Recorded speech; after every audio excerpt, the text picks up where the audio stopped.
আসসালামু আলাইকুম। কেমন আছেন ভাই? জি আলহামদুলিল্লাহ ভালো আছি। আপনার কাছে আমি একটা রাজার মেয়ের গল্প শুনতে চাই, শোনা যাবে? রাজার মেয়ের গল্প? জি ভাই। ঠিক আছে, শোনা যাবে। তাহলে বলেন, আমি শুনি। রাজার মেয়ের গল্পটা হচ্ছে, এক রাজার একটি মাত্র মেয়ে।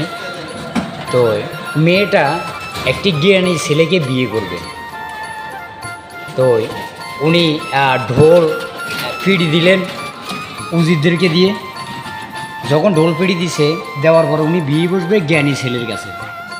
তো অনেক ছেলেরা আসছে, তাদের কথা এবং মেয়েটার গ্রহণযোগ্য হয়নি।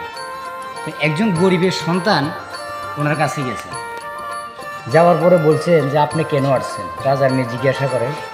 তো ওই গরিব ছেলেটা বলতেছে যে আমি আপনাকে বিয়ে করার জন্য আসছি। তখন রাজার মেয়ে বলছে আমি একটা জ্ঞানী ছেলেকে বিয়ে করব, যেই ছেলে আমাকে 3 টাকার সদাই করে দিতে পারবে।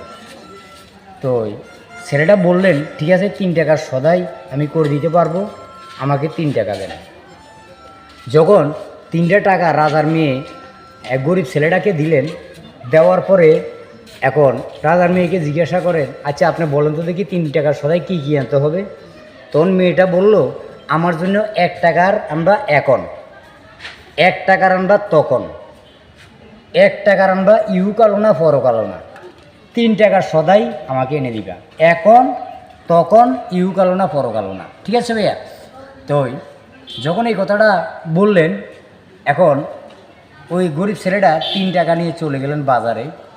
যাওয়ার পরে দেখে যে একটা মসজিদ উঠতেছে, ওই মসজিদের জন্য 1 টাকা দান করলেন, আর 1 টাকা দিয়ে একটা জিলাপি কিনলেন, আর 1 টাকা এক জায়গায় একটা জুয়ার ক্লাব খুলতেছে, সেখানে জুয়া খেলা হবে, ওই জুয়ার ক্লাবের মাধ্যমে 1 টাকা দিয়ে দিলেন।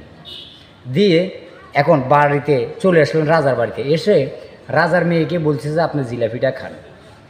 তো জিলাপিটা রাজার মেয়ে খাইলো, খাওয়ার পরে বললো যে বাকি 2 টাকা। তখন বললো যে আপনি বলছেন এখন তখন ইউকালো না পরকালো না, আমি এখনকার জিনিসটা আপনাকে এখন খাওয়াইলাম, 1 টাকার জিলাপি নিয়ে এখন খাওয়াইলাম, এটা শেষ হয়ে গেছে।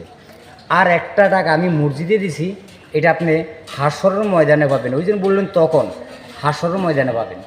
আর 1 টাকা আমি জুয়া খেলার মাঝে দিছি, ওইটা ইউকালও পাবেন না, পরকালও পাবেন না, ওইটা জুয়ার ক্লাবে দান করে দিছি।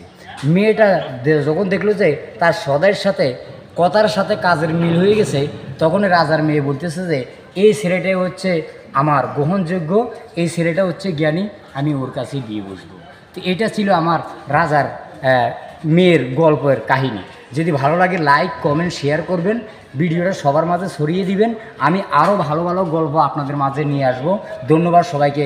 আসসালামু আলাইকুম প্রিয় বাংলাদেশি ভাই ও বোনেরা।